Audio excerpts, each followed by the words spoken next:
Assalamualaikum warahmatullahi wabarakatuh. Salam sejahtera bagi kita semua.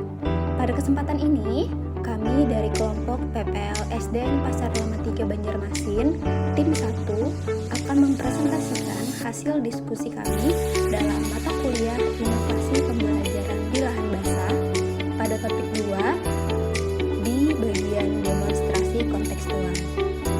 Kelompok kami terdiri dari 4 anggota, yaitu Alfisyah Ramadhani, Amniah Ramadana, Asyifa Miftah Quraini, dan Wayan Lestari. Dalam presentasi ini, kami akan menjelaskan berbagai aspek terkait demonstrasi kontekstual dalam pembelajaran lahan basah, termasuk langkah-langkah inovasi yang dapat diterapkan dalam mengembangkan desain pembelajaran. Semoga pemaparan kami dapat memberikan wawasan yang bermanfaat. Selamat menyimak. Sebelumnya, perkenalkan saya Alfisyah Ramadhani. Pertanyaan pertama, pembelajaran seperti apakah yang paling tepat untuk diajarkan pada materi tentang lahan basah khususnya di Kalimantan Selatan? Menurut kelompok kami, desain pembelajaran yang paling tepat untuk diajarkan pada materi tentang lahan basah di Kalimantan Selatan adalah model EDI yang dikombinasikan dengan pendekatan Project Based Learning atau PJBL. Model EDI atau Analysis, Design, Development, Implementation, dan Evaluation sangat cocok karena memberikan kerangka yang sistematis namun fleksibel untuk mengembangkan pembelajaran berbasis lingkungan lokal. Untuk konteks lahan basah di Kalimantan Selatan yang kaya dengan sungai, rawa, dan danau, pendekatan PJBL akan memungkinkan peserta didik terlibat langsung dalam proyek-proyek eksplorasi lahan basah, seperti mengamati ekosistem rawa, mempelajari pertanian di lahan basah, atau meneliti tradisi masyarakat yang berkaitan dengan lahan basah.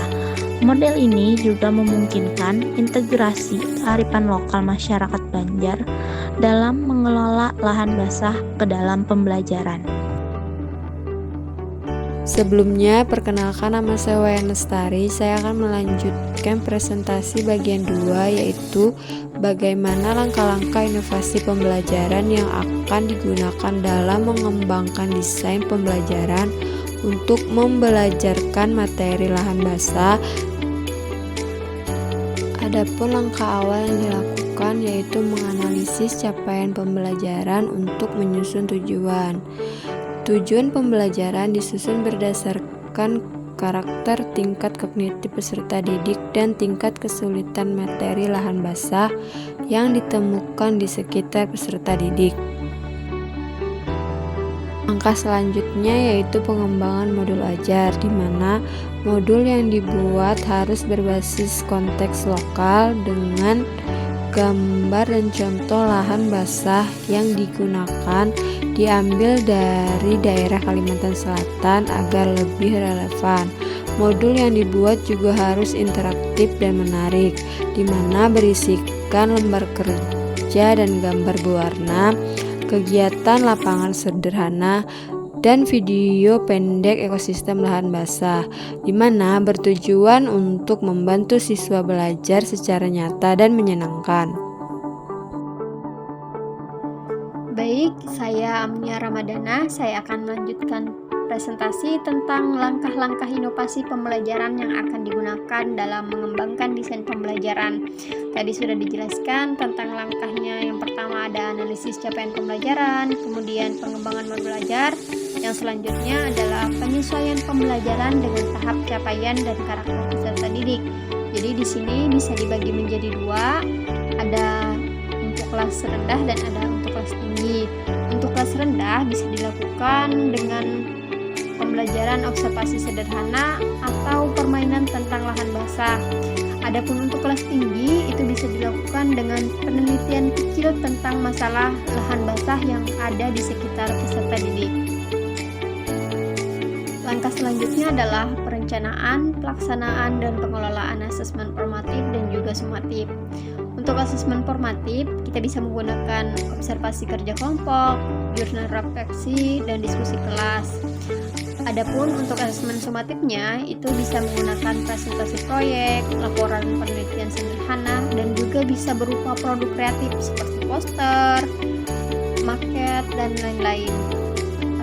Dan untuk memastikan ketercapaian tujuan belajar ini, kita bisa menggunakan penilaian berbasis rubrik yang jelas dan sederhana.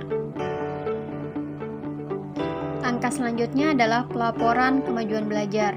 Jadi isi laporannya itu tentang perkembangan pemahaman peserta didik tentang lahan basah, kemudian keterampilan yang dikembangkan selama proyek dan sikap peserta didik tersebut terhadap pelestarian lingkungan. Adapun untuk formatnya itu bisa berupa narasi sederhana atau grafik visual yang mudah dipahami oleh peserta didik dan orang tua.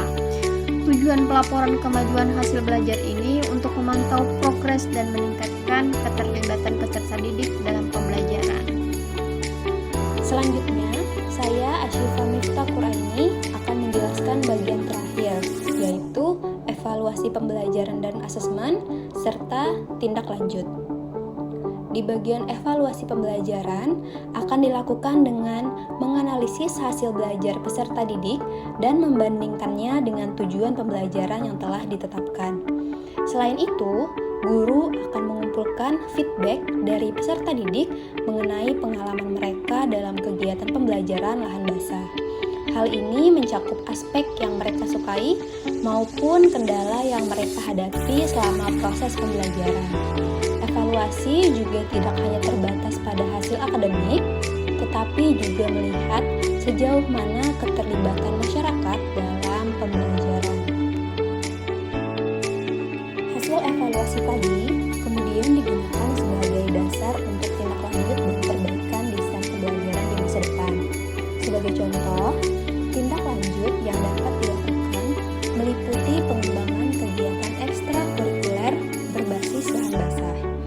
Kemudian juga ada pelaksanaan proyek komunitas untuk melindungi ekosistem lahan basah di sekitar sekolah, atau menjalin kolaborasi dengan pihak-pihak terkait seperti Dinas Lingkungan Hidup dan komunitas peduli lingkungan di Kalimantan Selatan. Dengan adanya evaluasi dan tindak lanjut ini, diharapkan pembelajaran tentang lahan basah dapat terus berkembang dan memberikan dampak positif bagi para peserta didik maupun lingkungan sekitar. Sekian presentasi dari kami, kelompok PPL SDN Pasar Lama 3 Banjarmasin, tim 1. Semoga yang kami sampaikan dapat bermanfaat. Wassalamualaikum warahmatullahi wabarakatuh. Terima kasih.